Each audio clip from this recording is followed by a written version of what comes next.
Morning, everybody. Welcome from Pennsylvania here. How is everybody doing?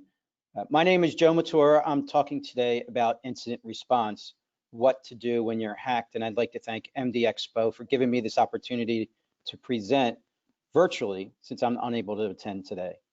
So a little bit about who I am before we begin. Again, my name is Joe Mitura. I'm located in Telford, Pennsylvania. It's outside of Philadelphia. I'm currently the Senior IT Technical Trainer in the Monitoring and IT Modalities. I may know some of you may have been to some of my classes. I'm responsible for conducting technical training courses for customers and employees in the operation and servicing of biomedical IT software and equipment. So, incident response, what we're going to talk about today, I'm going to go over some crisis handling steps. What is an incident? Handling an incident. I have a checklist for you and some recommendations. So let's begin. Crisis handling steps. You're here for what to do if I don't have an incident response plan, what to do if I get hacked. First thing, stop, drop, and roll, right? Document everything, every action that you do, every piece of evidence, you want to write it down. This will be good when 2 months later, what did actually happen? You have it documented, you know what actually happened. Find someone that can help you out. Find a coworker. Ask your boss. It's easier if two of you work together and figuring this out than you trying to struggle all by yourself.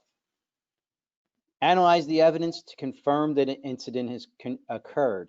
Perform additional research. Is this really something that needs attention right now, or is it bigger than I know? So that being said, notify the appropriate people in the organization. You don't want to go doing this with just you and your buddy trying to figure it out. You have to get a hold of the Chief Information Officer, the Chief Information Security Officer, the CEO of the company. But use discretion in how you talk about this, especially within the company. Rumors, they spread like crazy. Don't use email if email's been compromised. So you have to tell the people, you have to get everybody involved, but be careful in who you tell. Notify US CERT. US CERT is the US Computer Emergency Response Team and/or other external organizations that may be necessary, the authorities, your legal team, if you have to include insurance in there. But depending on the scope of the incident, you're going to have to start talking to some people outside of the organization. And this is most important. This is why we're all here, is stop the incident if it's still in progress. Depending on the incident, this may be a couple different things. It may be powering down the device. It may be just unplugging it from the network. It may be going to the firewall and putting in some blocks in the firewall. It may be pulling the plug on the whole organization's access to the incident. It's going to depend on it, but that's one of the big things you want to do is stop the incident. Some more things to do if you don't have an incident response plan. Preserve all the evidence from the incident. Now, your first, gut instinct is to get rid of all traces, but you may need to have a backup of the system. You may need to take that PC and put it in a corner for now, copy all the logs in case there's an investigation, in case insurance needs that information. So you may not want to wipe everything out, but you got to preserve some things. Now, the next one is opposite of what I said, wipe out all effects of the incident except for what you need for the investigations to get everything up and ready, back to normal. That may involve wiping almost everything out there. So you may not be able to just run your anti-malware program and get rid of it. You may have to start and re-image all of the boxes. You may have to put in new firewall rules. In this, take a look at how this happened, what vulnerabilities were exploited. And this is going to be kind of tough, but how did the bad guys get in? Patch that. Look at those vulnerabilities and make sure this doesn't happen again. Confirm that everything has been restored to normal. You don't want to be going through this again in a month. You don't want to, the vulnerability hasn't been patched. You don't want to be doing this again in a month. So make sure that everything has been restored to normal. And you wrote everything down from step one, from the beginning. Create a final report. What actually happened? You may have to have a formal report for the CEO, for the insurance companies, for investigators. So writing everything down will help you create that final report. So in going through this incident response plan, I base a lot of it upon this NIST standard, Computer Security Incident Handling Guide. It's a good guideline. It's a good template for if you don't have one, grab this, go through it. I would hope that you have prepared for an incident and that you have something in place and that you're ready for if an incident happens. But if you don't have one, grab this. This is how I based this discussion today on it. So I'd like to thank NIST for having this document, which makes it easier for me to help you guys out. So that being said, what is an incident? The textbook answers: an incident is a violation of computer security policies, the AUP, the acceptable use policy, and general security practices. And again, I referenced in this document. Verizon puts out a good document. They put out a data breach investigation report every year. They say an incident is a security event that compromises CIA, confidentiality, integrity, availability of an information asset. They also say a breach is an incident that results in the confirmed disclosure, not just potential exposure, of data to an unauthorized party. So think about that with a breach, right? A breach is not a lost laptop. A breach is you see your information on the dark web. You know, a bad guy tells you that they have your information, that's a breach. So there's a little bit of a difference there. All right, so what's ironic today, what showed up in my inbox was I like 24/7 magazine. They talked about this new malware out there and how there's all these advisories. And I said, that's ironic. That's what I'm talking about today. So here we can see on the 28th of October, officials warn of cyber attacks on hospitals as virus case spikes. That was in the New York Times, and the Joint Cybersecurity Authority at the same time talked about it. And really what it said is there's a group of people out there, and they use the term RUK, R-Y-U-K. They are passing around amongst themselves a list of 400 hospitals to hit. And at the time of the article in the New York Times, there were hospitals in California, Oregon, New York that were currently being hit by ransomware. So it's not that we hope, it's, you know, you hope that you don't get attacked, but the reality is there are bad guys out there. They're looking to do some damage. It's only a matter of time. And if you're prepared for it, then it may be easier to recover from it. The last one here at the bottom is sad, is that ransomware hit a hospital in Dusseldorf, Germany, and they had to turn the patient away because all the systems were down. And in transit to another hospital, the patient died. So ransomware is a huge thing, but it's also now causing some people dying because of it. You can see all of these articles are within the past month, September and October. So it's not a rare thing that happens. It's currently happening. It's ongoing. So from the Verizon data breach report, we can see from these little graphs here that what tactics are utilized. And it's the graph on the left. 45% of the breaches feature hacking. 22% of the breaches were errors, and 22% were social attacks. Now, Joe, they all don't add up to 100% if you add them all up, correct? The bad guys are doing, you know, combining many different tactics to get into your facility. It is no longer, I accidentally clicked on a bad attachment and I have a virus. There are people out there looking to make some serious money, and they're looking to hit your hospital to do it. So you will get a combined hacking and social attacks to get in. Someone will take advantage of somebody's error. So you can see here, there's many different ways, many different tactics that they're using to get in. So the figure on the right is who's behind the breaches, and 70% are external actors and 55% are organized crime. So there's a lot of people trying to get in from the outside. And it's not just one accidental thing. It's a group of people that are out there. So from that Verizon incident report, the summary is that financially motivated criminal groups continue to target this industry via ransomware. An incident is anything, again, that really doesn't follow our acceptable use policy. But the one that makes the news are the ransomware ones. The ones that everybody gets, excited about is the ransomware ones. But incidents also are lost and stolen assets, human error, missed deliveries, sending the information to the wrong people. That is also an incident. That is a breach. Your information was sent out to the wrong party. That is something that also has to be investigated. But the ones that reach the headlines are the ransomware ones that we see. So let's take a look at an incident. This one happened in September of 2020. I'm taking a class right now, so we went through this in the class. So it was pretty interesting to take this apart. So I figured I would bring it in and talk about it a little bit here. So this Ruick group, which was the 24/7 article today, they sent an email, and within 29 hours, the whole system was down with ransomware. They asked for $6 million to unlock the systems. 29 hours, 6 million. They knew who they hit. They knew the price to ask for.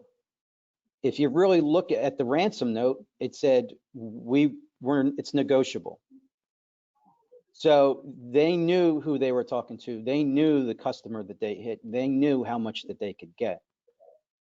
So the second bullet point, tools used, some of these, I didn't know until I researched them. Cobalt Strike, AdFind, but for me, PowerShell is in there. WMI is Windows commands. So they're not only using these obscure programs, but they're also using common ones. They're using multiple different ways to get in. The last bullet point is the file that the user clicked in their email is called documentpreview.exe. To me, that's a normal everyday document. I didn't try to download anything bad. I wasn't trying to find the latest movie on the internet. This looks like something I need as part of my everyday work. So even the most innocent looking file can be, do all the damage. So the timeline on the left, at 4:37, the malware was executed. The malware is called Bazaar. Within that day one, we can see at 4:48 that they started looking through the domain. They started looking at all the different servers and computers on the networks. 5:06 registry commands were discovered. 5:28 more domain discovery happened. And at 5:41, they mapped the Active Directory, they mapped the network. At 5:41, they went to sleep. The next day at 6:49, they started all over again. They waited till everybody went home. So not only did the bad guys know how much they could get out of them, but they also knew what time zone they were in. So at 6:49, they rechecked what they did the day before to make sure it was good. And they started removing some stuff from the network. At 8:12, they started their first lateral movement. They started jumping from machine to machine to machine. Now, if you see here in the words, they started transferring some information, but they appeared to fail. They did get stopped by a lot of things, but they kept trying. They figured once they were in, there's nothing going to stop us now. So to me, if I was, as part of the IT program there, I would have been a little bit happy. I was able to stop them a little bit, but they were still able to get around the network.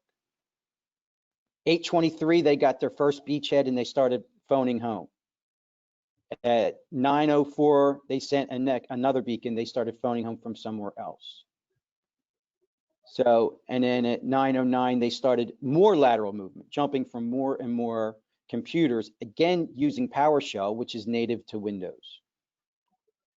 Continuing on day 2, they have their beacon. They start lateral movement from 9 until 10 o'clock using Cobalt Strike beacons. But this is where I find it interesting here, is that 9:43, Windows Defender begins to be disabled. So before the bad guys do any damage, they start turning off everybody's antivirus. At 9:45, the first ransomware is executed to the backup system. Let's hit their backup so they can't restore before they hit the desktops. So, IT may not have even known that their backups were compromised here because they couldn't see that part. They didn't know that this indicator had happened. Then at 9:50 to 10:10, ransomware ran enterprise-wide. 20 minutes it took for them to hit all of the machines that they needed to hit. They couldn't restore because 5 minutes earlier they got the backups. So to me, even though the newspaper article and the website I got this from is the DIF report, even though it says 29 hours from beginning to end, there was 25 hours they went to sleep and waited for the next day to start after everybody went home. Really, the damage started at 9:45 to 10:10. So to me, the guys are getting quicker. The guys know where they're going. Once they're in, they can do their damage. And it costs $6 million to clean it up. All right, so that's pretty eye-opening to me. What can happen, what a worst-case scenario incident would be. All right, so how do you handle an incident? What does the NIST document that I've been talking about tell us to do? Well, it gives us this nice little step-by-step for us to go through. Preparation, detection and analysis, containment and eradication, and post-incident activity. No, preparation is, if we do that properly, that's all we have to do. We never get attacked. But in the real world, we have to think worst case scenario. Our preparation, it may not always handle all of our incidents. So we move on to the detection and analysis phase. This is, we detect something, we analyze it, we move on to containing it, getting rid of it, and recovering. Note how they feed off themselves. I may contain it and eradicate it and find it's popped up again. In the containment and the eradication phase, I may find something that help me detect more. So those two center ones are always feeding off themselves, are in a kind of a, working together kind of mode. And last but not least is the post-incident activity. What did I learn so that I can help me grow and help my preparation phase for the future? So preparation. Preparation phase is huge. You're constantly doing this. Preparation phase. Have an effective communication and facilities methods in place. How are you going to communicate if there's an incident? Who do I call? Do I contact IT? Is there someone I know there? Have this in place because, we all know to call 911, but if you don't know who to call, it's going to prolong it. It's going to make the event worse. Know what information to collect. So know computer name, username, how did this happen, the room that it happened in. Grab all of that information. Have adequate hardware and software, not only to mitigate the incident, but to recover as well. Resources, what resources do you have? How are they prepared? Who is trained for the incident? Now, in thinking about doing this presentation, I don't know if I'm talking to an IT department or a biomed, but it doesn't matter. You have to be prepared what's going to happen in a worst case scenario. Every day in my job, even though I'm just, somebody working on the floor, if an incident happens, what do I do? I've gone through some training. I do have my yearly trainings to go through. That tells me some things what to do. Be ready. Also, what my resources are, what are the hardware and software that are required in case something happens? And the mitigation software is my antivirus. We see in this previous example, Windows Defender was defeated. But is there some other software that I may need if an incident happens? So in preventing the incidents, have a risk assessment. In the security world, we always talk about the crown jewels. Know what a bad guy is going after. We see in the previous example, they went after the hospital, took the hospital down, asked for $6 million. The new ransomware is not only asking for the $6 million, but they're also stealing your information out, using that as leverage for you to pay. We're going to put this information on the black web unless you pay that $6 million. They're taking it to the next step. Know what your crown jewels are, that if anybody was going after them, that you can secure them even more. Host security, make sure all of your PCs, everything is all up to date, patched, logs are enabled, auditing is enabled. Network security, deny all activity that is not expressly allowed. Just don't allow anybody to walk in and patch into a switch. Malware prevention, make sure all your malware prevention software is up to date. And this last one is us. Make sure we're aware that we know not to click on that document preview.exe.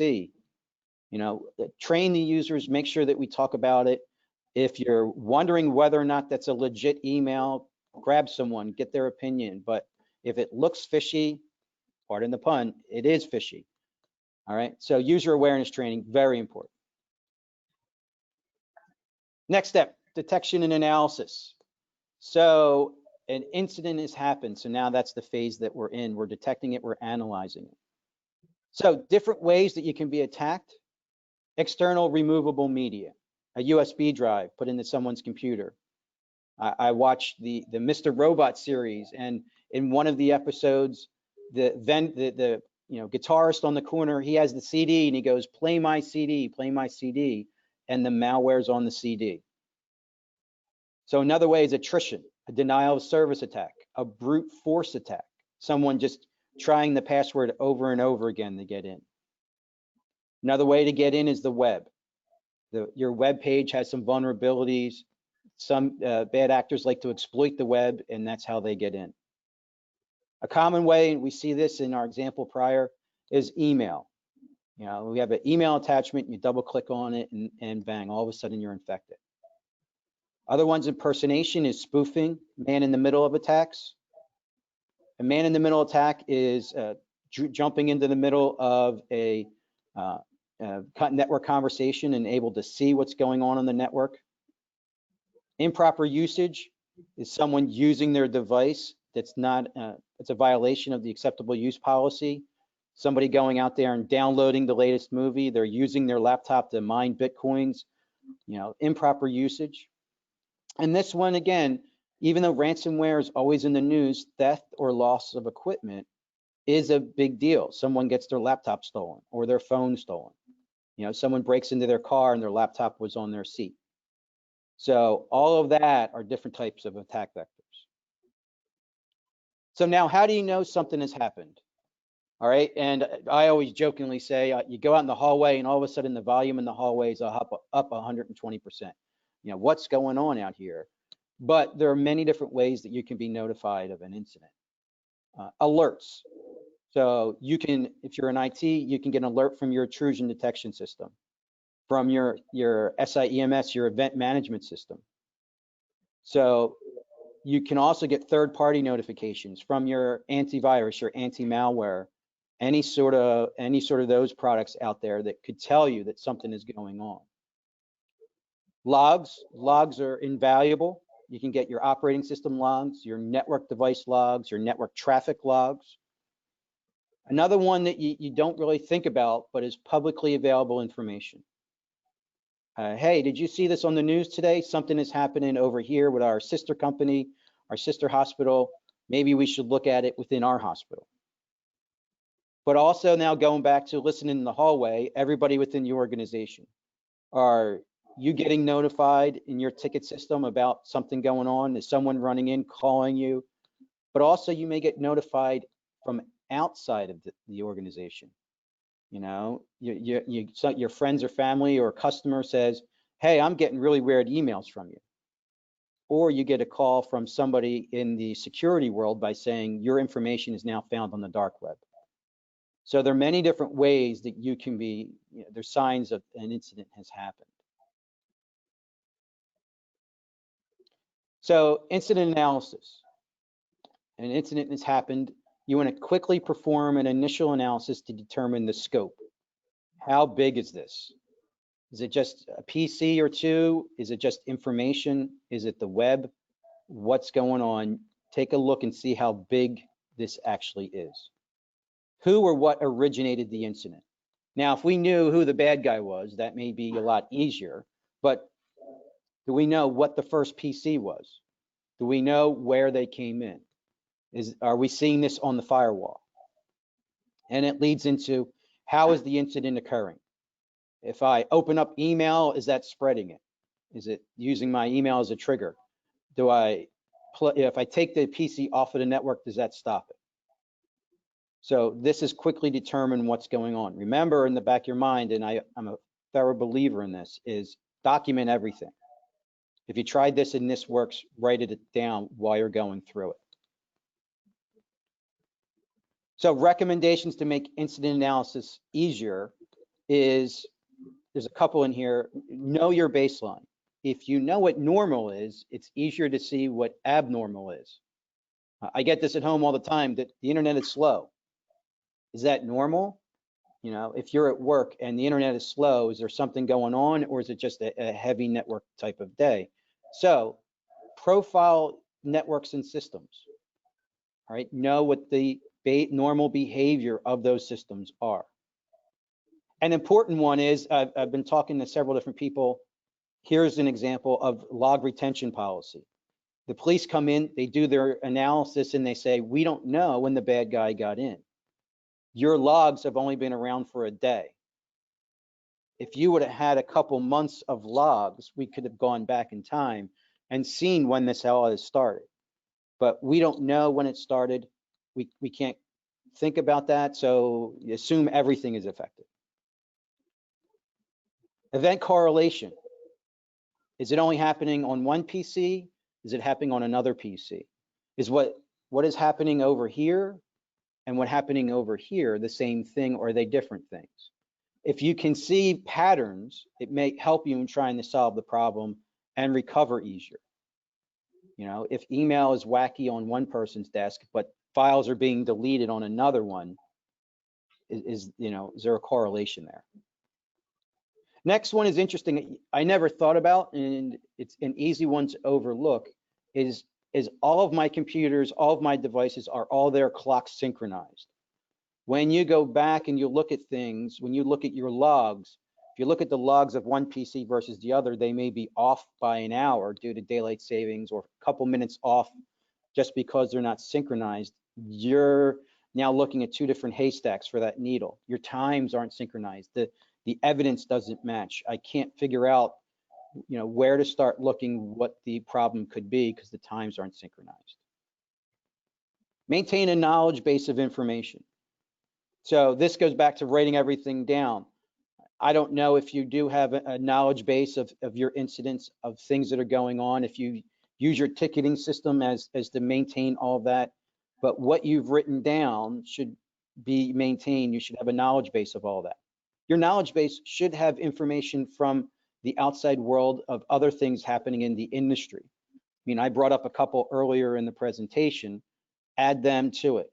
Just again, reading through 24/7 today, there's some more security things to talk about, to think about, that I'm on a watch list. I'm one of those hospitals. Think about that, put that into my knowledge base, so that if something does happen, I could come back and look at it and make a correlation there.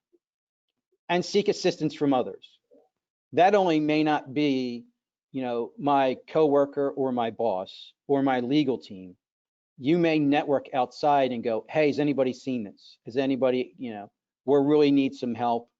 There's a lot of people in the security world, in the biomed world. I've met a lot of biomeds, a lot of people in security that want to help. They do realize that this is a big struggle. So reach out to your network, reach out within the hospital for those that that can help, and ask them for their help. So again, documentation, again, if you haven't noticed, I'm a big supporter of it. Start documenting it right away for the detection analysis. Maintain records about the incident. That's going to be the current status of the incident if the incident takes a while. The summary of what has happened at that point in time. Any indicators that led up to the incident. All of the actions taken by the incident handlers, what may have happened over here may have worked, it may not have worked over here. Keep a chain of custody. I put that bad PC over in the corner and there's no note, no tag on it about that is an infected PC. 3 months from now, someone goes, oh, here's a PC, puts it back into the network, and you start all over again. And also have a list of all of the evidence, hardware, software, whatever was involved in the incident, have a list of everything involved. This is just a small list of stuff that you can put in your records about the incident. All right, prioritize it. You know, bang, the incident has happened. You take a look to see, you know, how far is this going? You're starting to drown in what is happening. Take a step back, take a big, deep breath, and look at the functional impact of the incident. How will the incident impact the existing functionality of the system? All right, is everything down? Are some things down? If the PC is still good, and does it still do my job if it's unplugged from the network? You know, so take a step back. Also look at the informational impact of the incident. Going back to that CIA, confidentiality, integrity, and the availability of the company's information.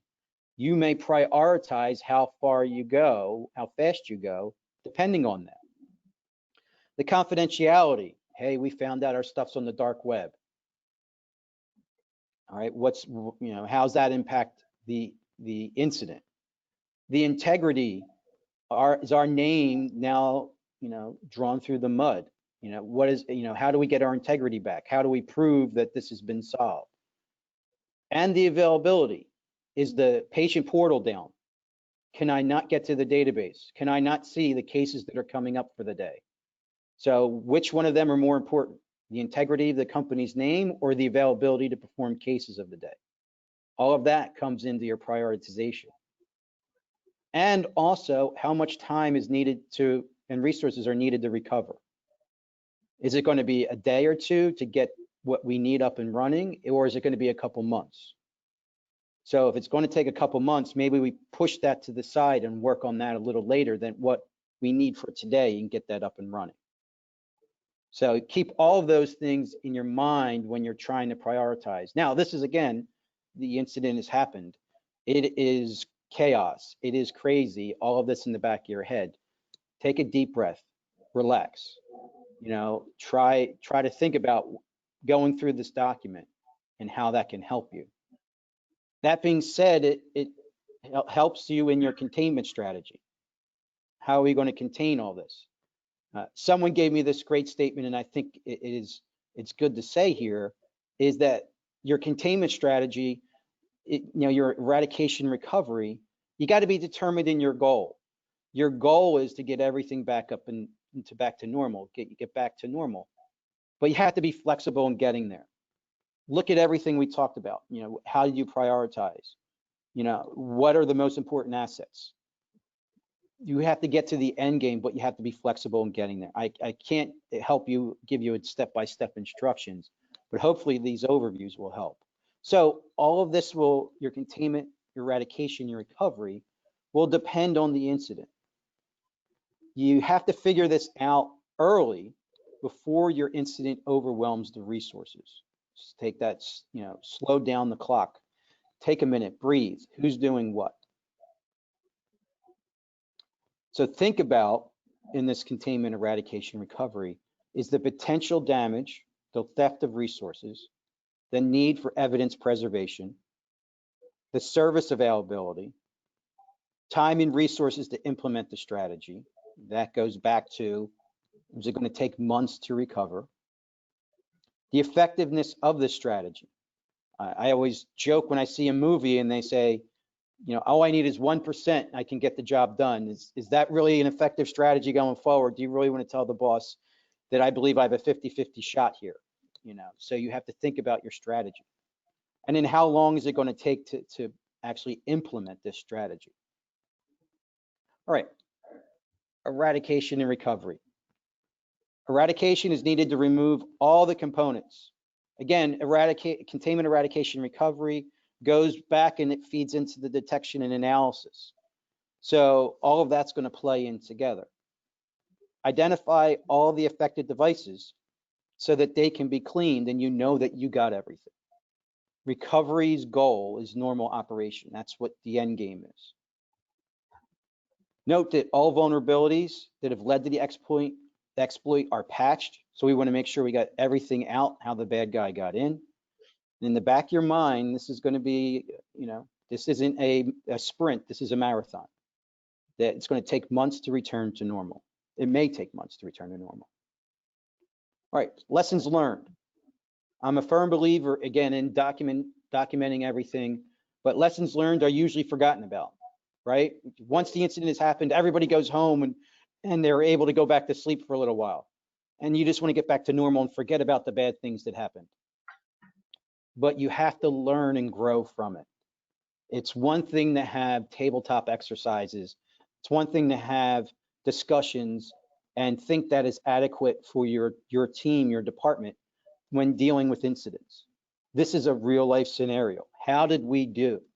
Were there multiple incidents that happened? Maybe in a month or two, we can come back together, combine all those incidents into one meeting, but we have to definitely write them down, talk about them, and improve upon them. So the questions we would ask, right? What exactly happened? We wrote everything down, so that's an easy answer if we figured out what exactly happened. How well did we deal with the incident? What's our report card? What information did we need sooner? It would have been great if we would have had that email address or that phone number. What corrective actions can prevent similar incidents in the future? Yeah, I guess we should have patched that PC. Or maybe we shouldn't have just put that thumb drive in and not even looked at it. And what additional tools or resources could we use in the future to help us when we have an incident? All right, so in the NIST document, there is a checklist at the back. I don't want to really go through all of these line items because I went through everything already. This is more for you. I have it here. Here's the link for you as well. There's a PDF of it. Again, a great reference document. So just real quick, some highlights is number one is determine whether an incident has occurred. Look at the precursors, correlating information, do some research about it, and when you believe there's an incident, start documenting. Prioritize the incident upon the three things we talked about, and then tell who we have to tell within the organization. 5 and 6 here, contain the incident, eradicate the incident. That's what's going to take all of our time, I know, but everything else shouldn't be ignored.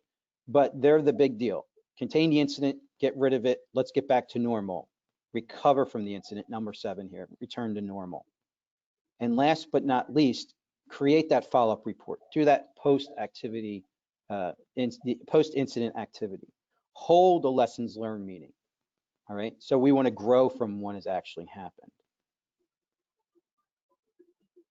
At the back of the document are some recommendations, and I think this is probably a good summary of what we went through. This isn't all inclusive. There's a lot more. I cherry picked some things. So in preparation, acquire tools and resources that may be of value. All right, you may have to buy a couple more PCs and put them in a corner. Have a backup router just in case. It's always tricky with the budget on what you can have in reserve in case something happens.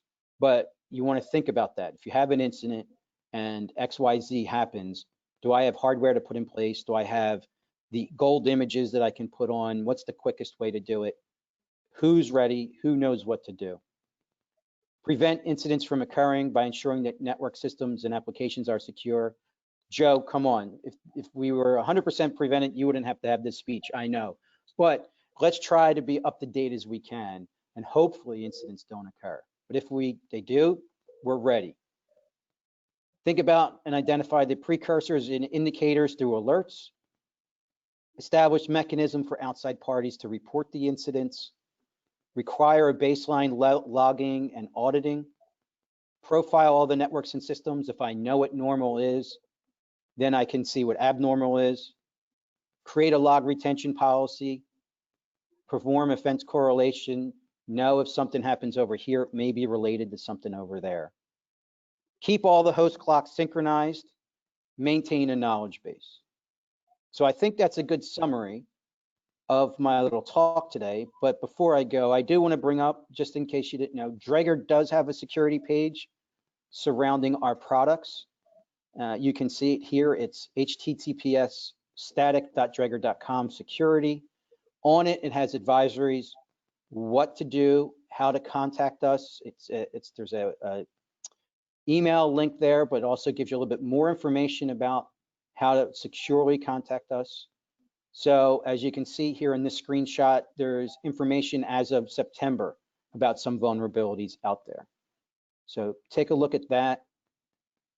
And thank you very much. I appreciate everybody hanging in there, listening to me. If you have any questions, please let me hear them.